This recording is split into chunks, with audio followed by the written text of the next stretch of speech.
Hi, I'm Susan Sandy, the Managing Director of NeuroBalance. In the next 5 minutes, I'll present to you a tool that is like a seatbelt. It will help you save lives. NeuroAssess is easy for you and your employees or clients to use, easy for you to interpret, and provides an accurate report that helps you provide appropriate and effective care, intervention, and referral. If you work in HR, are a director of a company, or an EAP provider connected to emergency services, work cover, or ComCare, then you will be confronted by clients or employees who are suffering from PTSD or suicidal thoughts. NeuroAssess is a tool that has been designed for early identification to enable you to provide appropriate and effective early intervention. Today, I wanted to specifically focus on PTSD and suicide. Post-traumatic stress disorder is a persistent physiological response to a threat or a perceived threat which switches on the sympathetic nervous system. The person with PTSD is unable to switch the system off, and they remain in a constant state of hypervigilance. Strong emotional reactions such as fear, horror, anger, sadness, and hopelessness are natural after these events. Those affected may also develop other anxiety disorders, depression, or have a noticeable increase in the use of alcohol, social, or prescribed drugs. The sympathetic nervous system is the autonomic response triggered by our brain when we are exposed to a threat, and it kicks in our survival mechanism, also known as the fight, flight, or freeze response. These responses are really normal and very human. Anyone can develop PTSD following a traumatic event, which could be a serious accident, physical beating, sexual assault, living or working in a war zone, experiencing torture, a natural disaster such as bushfire or flood. It can even be triggered by bullying or harassment. Other personnel affected include those working in policing, emergency services such as firefighters, paramedics, SES, Australian Defence Force, Child Protection, Department of Human Services personnel, general practitioners, nurses, and train drivers.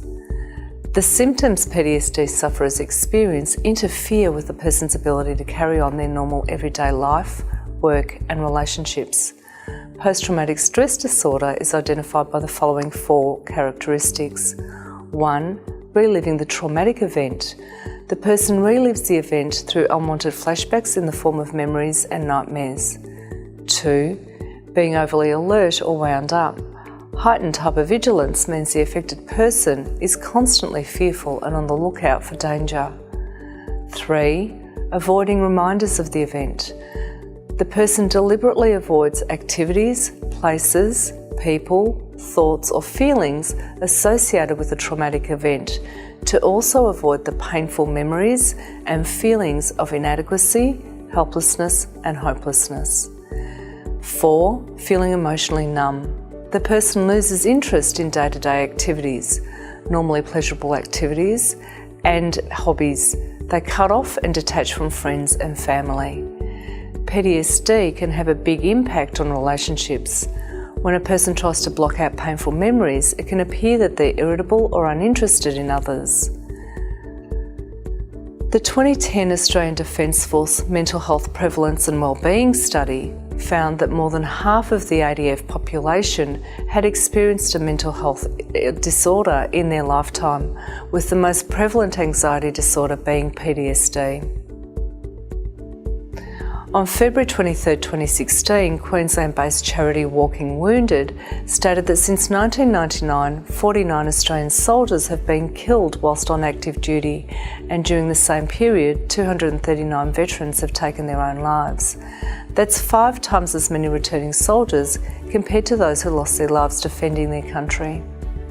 On the 4th of June 2015, an ABC report claimed that new figures reveal 1 police officer, paramedic or firefighter is taking their own life every 6 weeks. And experts warn frontline emergency workers are not getting the treatment and support that they need. The intentional self-harm fact sheet, based on coronial cases around Australia, shows 110 police officers, paramedics and firefighters died by suicide between July 2000 and December 2012. These figures are the tip of the iceberg because the suicides of many police officers are not officially recognised. The current world average suicide rate is 10.7 per 100,000 people. In 2013, KPMG estimated that suicide costs the Australian economy $1.657 billion annually. The actual value of loss, including pain and suffering individuals go through when they lose a loved one through suicide, cannot be predicted. With more than 2,600 suicide deaths recorded in 2014 in Australia, and we know that for each successful suicide there are 4 unsuccessful attempts, we can assert that Australia has an extremely big challenge that needs to be addressed. Statistics show that 50% of all suicides in the top half of Australia is actually by Indigenous people.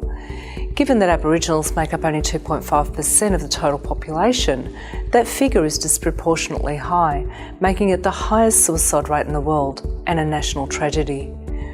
Regardless of whether they're an Indigenous person, emergency services personnel, returning veteran or other Australian, what we know for a fact is that early identification, coupled with effective early intervention, is like a seatbelt.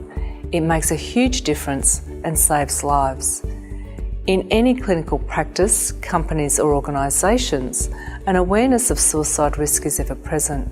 Have you ever been touched through suicide by personal experience? The human toll is enormous. The 2014 National Mental Health Commission recommended implementing e-mental health solutions that link to biometric monitoring and provide direct clinical support strategies or enhance the effectiveness of local services. Suicide risk factor tools are commonplace. However, all of them are used to identify how far along the pathway to suicide a client or an employee is once they've admitted to being suicidal.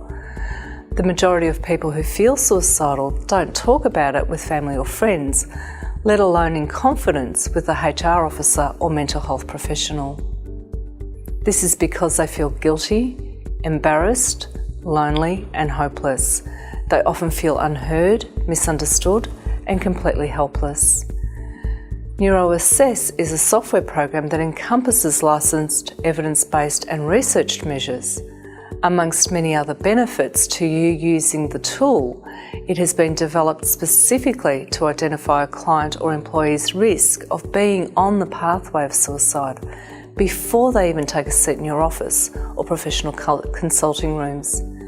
This outcome is provided to you despite the employee's or client's reluctance to discuss their suicidal tendencies.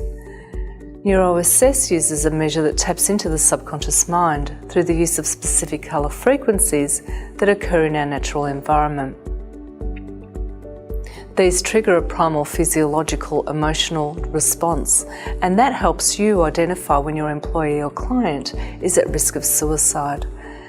This measure is verified and supported by 2 other integrated cognitive measures in the form of questions and subjective responses. The combination of the 3 measures, applied in the waiting room, with outcomes instantly available to you, provides you with a tool for early intervention. Our graphing tool makes it easy for you to understand exactly what your employee or client's mental and emotional state is. This allows you to intervene and provide more effective, appropriate referral or therapeutic services. This makes NeuroAssess completely unique. Suicide is a silent problem that touches many but few want to know about. Support services are inadequate because you are not able to effectively identify the actual risk for your employees or clients. Wouldn't you want the best possible care for yourself, your employees, clients or a loved one? NeuroAssess can assist you in early identification of suicidal risk so that your effective early intervention saves lives. Please check out our website to find a clinical practice using NeuroAssess or to register your interest in purchasing NeuroAssess for use in your clinical practice or place of employment. Thank you.